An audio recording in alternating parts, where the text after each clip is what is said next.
everyone. Um, yeah, so this is kind of crazy. I just watched a press conference. I think it's still going on actually, regarding the Michigan school shooting that just happened a few, like on the 30th, and there were four people that lost their lives.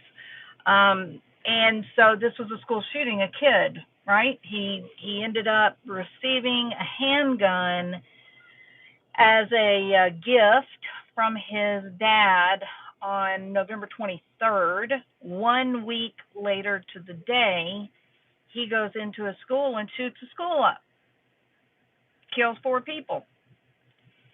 The prosecution, the district attorney, just is doing a press conference right now.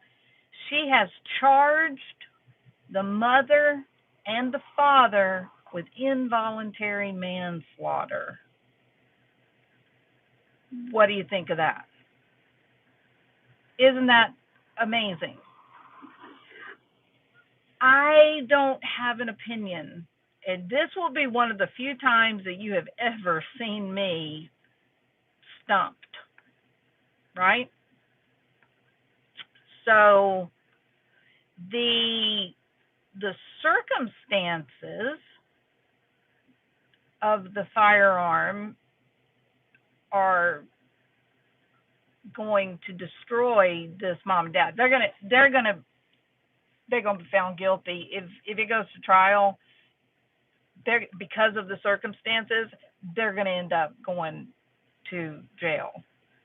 So I'm gonna guess that before it all, finishes, they're probably gonna strike a plea deal.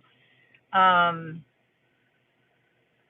but they took, this is truly devastating story for in terms of the ability of the defense to protect themselves. Is no Kyle Rittenhouse. This is not a Kyle Rittenhouse story at all. Um, but I also, I don't know, I need to think about this. My jaw hit the ground because it's new. It's new. We've not ever seen this before.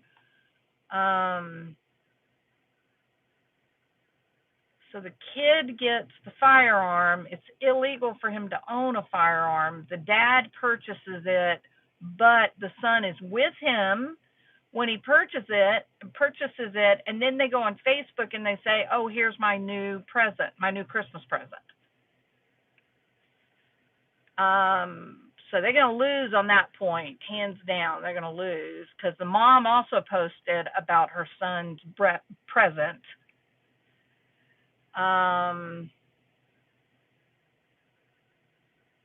But he goes in and he's a minor. He goes in and he shoots school, kills people. There's premeditation involved because there's a note left on the desk that the teacher gets a photograph of. And they're going to charge them with involuntary manslaughter. Why would it be involuntary manslaughter? Why wouldn't it be...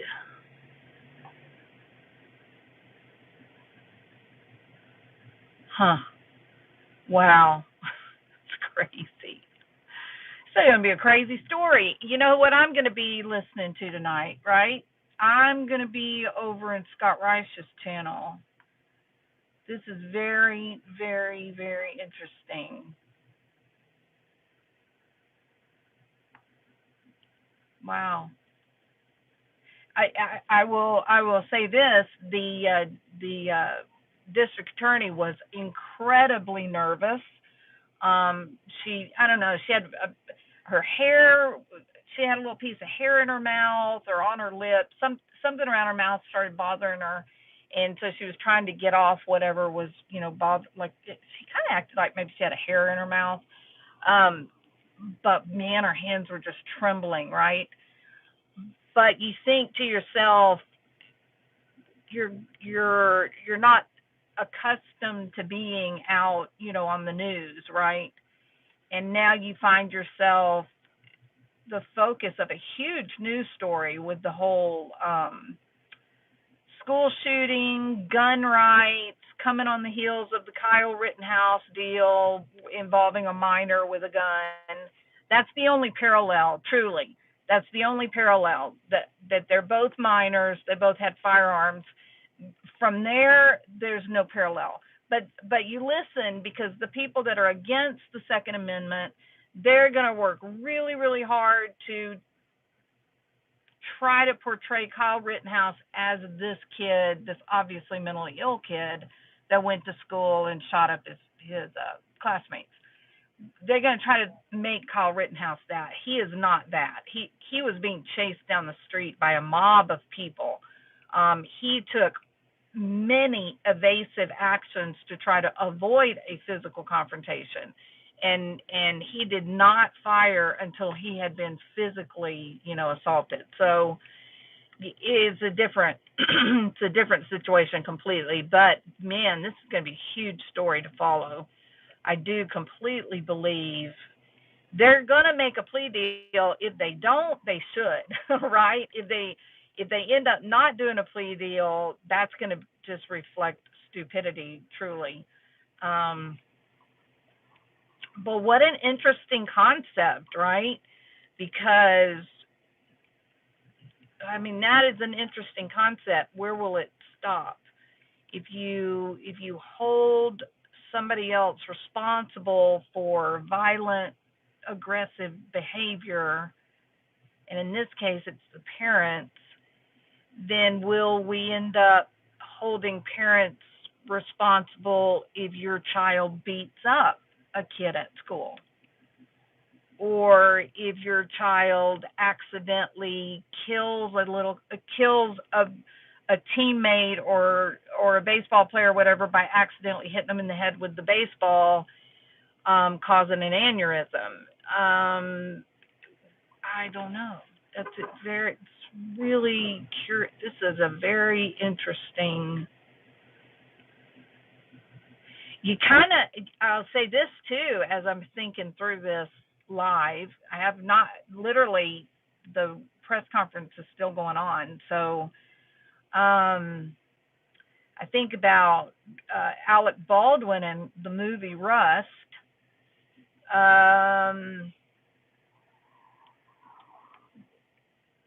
He pulled the trigger, right? He pulled the trigger. They have the script. He was not supposed to pull the trigger. And now they're trying to hold other people responsible for the shooting rather than holding Alec Baldwin responsible for the shooting. So this is very interesting, isn't it? This is really kind of crazy now that I'm really kind of thinking my way through it. You got a big high-profile actor. You had the Rittenhouse thing. Half the nation was furious about the outcome of the Rittenhouse verdict. Now, right on the heels of that, you got this guy whose parents are buying handguns for teenagers. It's crazy. But you know what else too? Thinking about the other current cases, the man's name is Donald Darrell, the guy that drove his car through the Christmas parade. Nobody wanted to hold the car maker responsible for killing.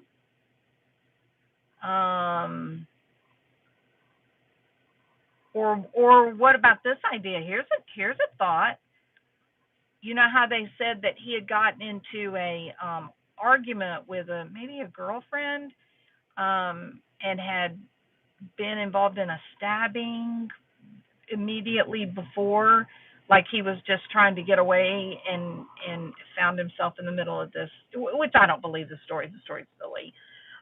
But so let's say that he gets into a knife fight with someone and then he jumps in the car to get away and he runs over and kills somebody.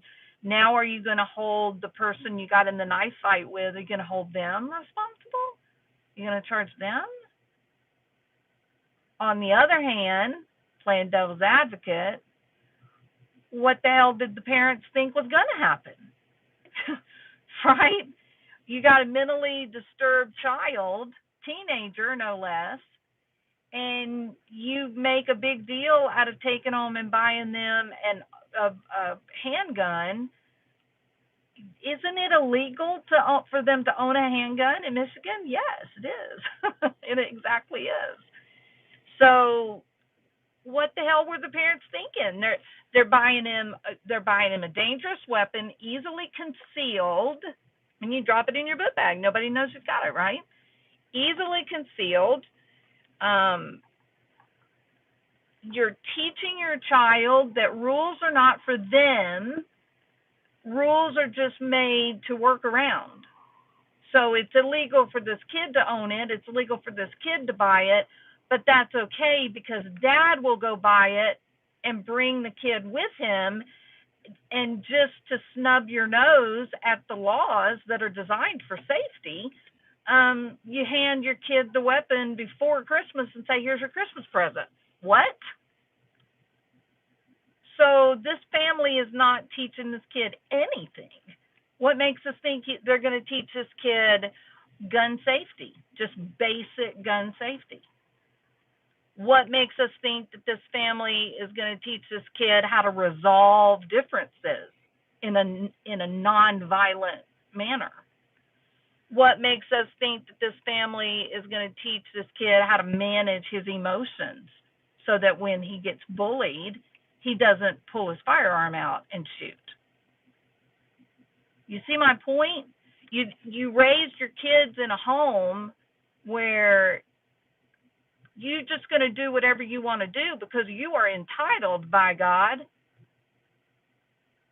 And if there are rules out there designed to protect people, even maybe to protect some people from themselves, which in this case, there'd be 4 people alive today if they had followed the rules, because this young man was clearly mentally ill.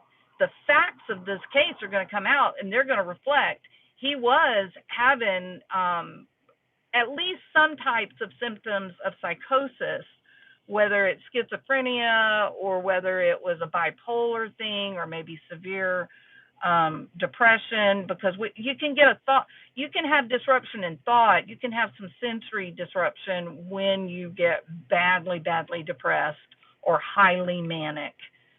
You can have these brief psychotic episodes, right? Or he could have been prodromal schizophrenic, and now he's beginning to have, hallucinations and rumination and, intrusive thoughts, and it appeared, according to the photograph that the teacher took of the desk, it appears that the kid was having intrusive thoughts of, I want to kill someone, I want to shoot someone. I have this gun now, I really want to shoot them. So there's some OCD possibilities. I mean, however this all turns out, I only have this very brief information about this kid, but thinking of all the various possibilities, wow. I mean, we're looking at a young man with signs of a serious mental illness, and the parents are not only doing something highly foolish and giving him unfettered access to a handgun, which is far worse, in my opinion, than a rifle. A rifle is a lot safer for a lot of reasons. For number one, it's a little bit hard to hide a rifle as you walk into a building. You know what I mean? But a handgun, that's a scary business right there. Wow. This is a hell of a case, y'all. Y'all get ready. This is a big. And the district attorney knew it was big because her hands were shaking. She knew this is unprecedented what I'm doing. This is unprecedented, and here's where the rubber meets the road, right? Here it is, right here. The Second Amendment crowd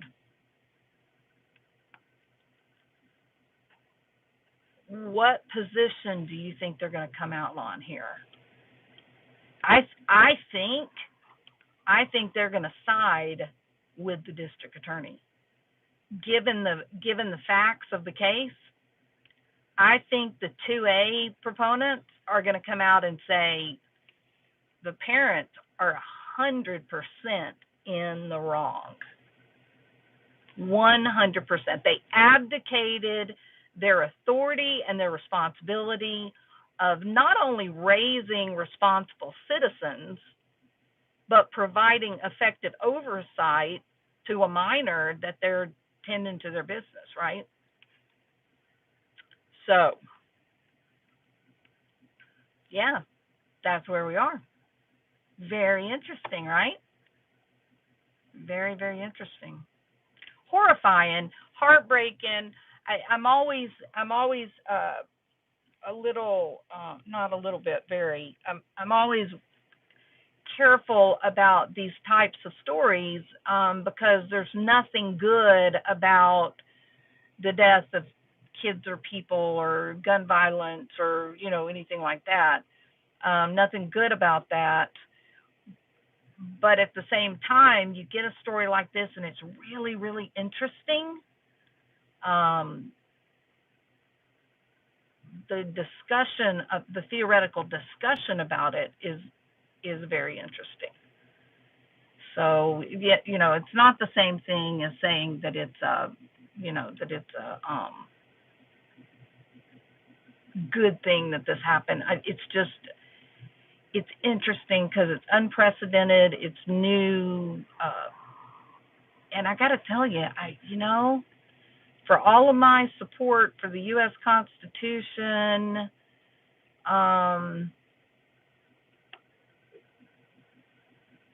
yeah, I don't mind that these parents were charged. I may get backlash for saying that. People may get angry at me for saying that, but where does it stop? That's where we are. I have a great deal of frustration. You have people that are raising kids. They're getting high with them. They're getting drunk with them. They're running around with their friends. What? When can we go back to having adults that are adults? And this kid needed an adult. Let me explain what I mean by that. Number one, maybe he needed an adult and not a friend. Maybe he needed an adult to say, wow, it's not really normal that you're having these obsessive thoughts about gun violence. Let's go get some help, right? He didn't need a friend. He needed a parent to be aware. And maybe he needed a parent to say, hey, you can't, I know you want a gun. I know you're asking for a handgun for your birthday, but you can't. It's against the law. And we're a law-abiding family because laws are made to help keep people safe. So what could we do for a present this year? And then when you become legal, then we can do a present when you're legal, right? So it's time for parents, all parents. How many kids in this nation? Hell, somebody better grab that damn soapbox away from me. Okay, but how many parents in our country have abdicated their responsibility, and the kids are being raised by grandparents? And grandparents have done their jobs, and they're older now, and they're entering a time in their life where they want to think about retirement. But if you now are raising the children of your child who is on drugs or worse, then retirement is a dream. It's a distant dream that is probably not going to happen because you got little ones now that are depending on you, right? We really do. Not all of the old ways were bad ways. To have a family structure where there's help and support and guidance and wisdom among the different ages and generations results in a healthy thing, right? So I don't know, man, this is this is a very interesting development. Isn't that what? That's another thing that's cool about doing the whole true crime genre, is you plan out and you think about how things are going, and then some big news breaks, and it can reroute the whole weekend and change what your plans are. So I'm not ready to totally get into it because I'm still kind of trying to figure out my footing. But maybe that would be a good place for us to start, is to have a conversation about what you guys think about the charging of the parents for involuntary manslaughter. Very courageous move on the part of the district attorney, no doubt. She's a renegade, but I can't say I disagree. Not in this case. I also completely supported the Rittenhouse verdict because it was self-defense according to the letter of the law. It was self-defense. So, but in this case, wow, if those parents had just done their job, you know what I mean? They had just done their job, there'd be 4 people alive right now. So, well, theoretically, we believe there would be, All right, so I think I'm done. Let's see if I can. It's so hard for me to read my phone when I'm outside. Having children is a huge responsibility and a journey that a lot of people have no right to embark upon. A child is not born broken. Thank you. You are very right. Hey, Justice for Gabby. Welcome. I'm glad to see you here. Justice for Gabby says, I think that is appropriate. I'm getting there, Gabby. I'm getting there too. The facts of this case. Oh yeah, if I was on that jury, I'm afraid it'd be guilty. Yeah. Diane says 100%. Kyle was yeah, and it was all on video, right, Diane? How do you ignore the entire thing is recorded on multiple cell phones? You can see the people coming. You can hear the anger. You can see them getting hit. There was no other way for it to go. We don't have guns in the UK. The idea of a gun in the house is totally alien. I agree, Naomi. And by comparison, and I am a third culture kid. I grew up living overseas in a lot of different countries and whatnot. But also, my home base, we had a lot of land and we were country people. Everybody had a gun in their truck. Everyone. A rifle, and they would put them on gun racks that were like right behind your head. And both my grandpas, my dad, my brother, all the boys, all the guys were hunters, and they all had these guns. You were very likely to walk outside to get the eggs, and there would be a chicken, a snake trying to get chickens, and so you'd shoot the snake, right? So everybody was used to having weapons. It wasn't unusual. It was kind of unusual to see somebody without those weapons.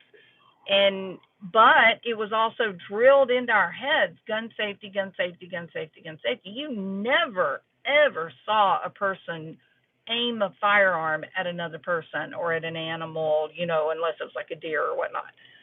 So I remember my brother getting a bad spanking related to having a gun that was just laid out in the bedroom.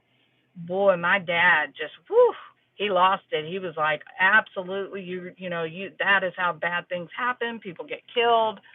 So, there were strident, firm rules about the weapons and where they were to be stored, and that if you were going to get one of them out, somebody had to know. You had to have an adult with you at all times. It was a firm thing. Once they were older and the people were working, they kept guns in the back of the, hanging behind your head as you're riding down the road. And I don't know of anybody with that many guns everywhere. I don't know of a single person that ever got shot. So, it's times change, no doubt. But is it really the guns that are causing the danger, or is it the people that are growing up out of control? They don't learn how to manage their emotions. They don't learn how to resolve conflict. Is that what's happening? Because you look at the guy with the car. I mean, he drove right through the crowd, and how many died? You look at the people. You look at remember in oh my goodness, I forgot. Was it Holland? Where was it that they had, or maybe it was Germany, where they were having a parade and somebody had like a 18-wheeler and drove it into the crowd and killed dozens of people, remember? It right now in the UK, they're having trouble with people with knives, and they just slit people's throats and they're just dead, right? Like 1 minute they're standing there and they're alive, and the next minute they're dead. So there are many weapons. Like there's a lot of ways to harm other people, to create mass casualty events. But why is it happening? That's what's the motivation? Where is it originating? So I feel like we're not paying enough attention to raising kids in a healthy home, mental health, developing a sense of responsibility towards other people rather than growing up, being taught to be really selfish. Just like this kid with the gun. He was taught there are rules and they don't apply to you. That's what he was taught. He got his breaking the law, he got the approval of his mother and his father to ignore federal law. Right? There's your problem. There's the source of your violence and your death. Is parents refusing to grow up and be responsible parents. There's the source of the problem, in my opinion. So I don't know, man. This is a crazy time we're living in.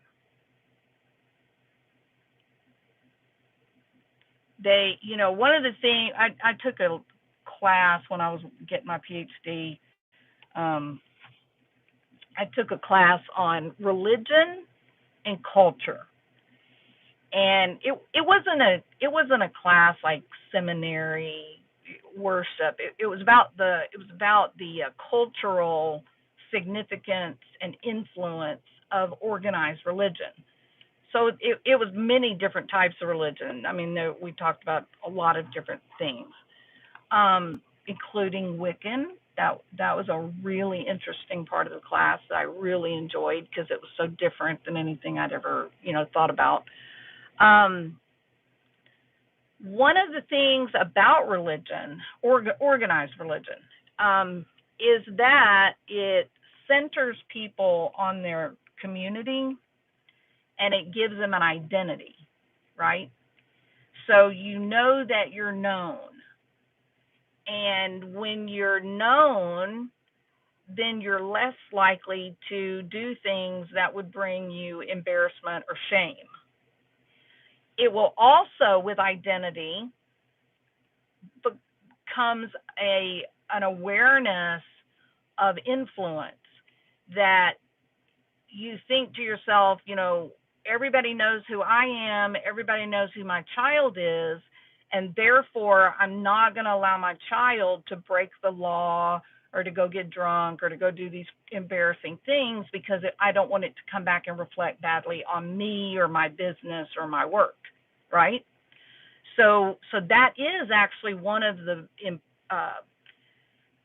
positive influences of organized religion, that it gives people identity and it gives them a sense of significance in their local community. So so it's not all about what's coming out of the Bible or the Quran or whatever, the Torah. It's there are positive influences that reflect good mental health, conditions of good mental health, um, by having an identity and being an important and valued member of your local community.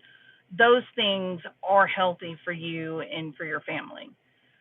We've lost that. Many people have lost that because religion got a bad name and people have moved away from, engaging in whatever religious practice they want to. That's resulted in a great deal feelings of isolation for a lot of people. A lot of people don't know why they feel empty and they don't feel connected. Well, they don't feel connected because there's nothing that draws them together. When you look at people that become a member like of the Chamber of Commerce, or they join like a large community gym, or they also had, what else was it they did? YMCA, sports, having your kids being a member of sporting group, those kinds of things send them right back to giving them an identity. So for people that may not have an organized religion, if they were involved in another, mediating condition like being a member of the Chamber of Commerce, or the kids doing sports, now you're right back to, yes, I have an identity and I have a notable position in my community. Then that does away with the negative effects of the loss of religion, right? So it's really, boy, that was a really interesting class, and really opened my eyes about the importance of being a member of a group. We see that on YouTube. We see the groups that form in certain channels. There's healthy aspects to it, and then obviously there's unhealthy aspects. You don't want it to become like a cult.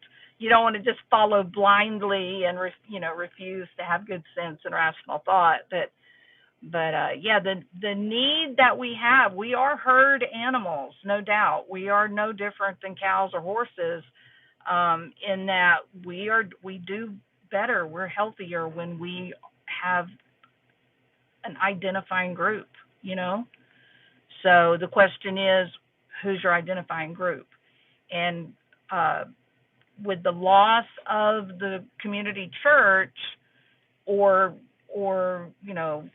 mosque or whatever, with those losses, their individuals have taken a hit through their loss of identity and not feeling like or not knowing that they have a position in their community, that people know them and that they're expected to be there and they're expected to engage and smile and be happy and all those things. So, wow, we sure did go. No, I guess that wasn't really tangential, was it? Because it is interesting that the parents were charged, being held responsible. And again, is that what's going on with the youth? Is that what's going on? That there's just no identity anymore. They're picking up their identity off of what they can find online, and unfortunately, a lot of what's online is, just extremist, both right wing and left wing. Any type of extreme is bad, right? Being in the middle is always the healthier choice. So, all right. So very interesting, you guys. I trust that you will read about this and learn as much as you can about it today. So when we go live tonight, you can educate me. How's that? Is that a good deal? All right. It's the end of my lunch period, so I got to go back to work. Y'all enjoy your Friday afternoon. If you're at home, I am jealous. And if you're at work like me, chin up. We've just got a couple more hours and we'll be going home, right? All right. Y'all have a good afternoon. Talk to you later. Bye.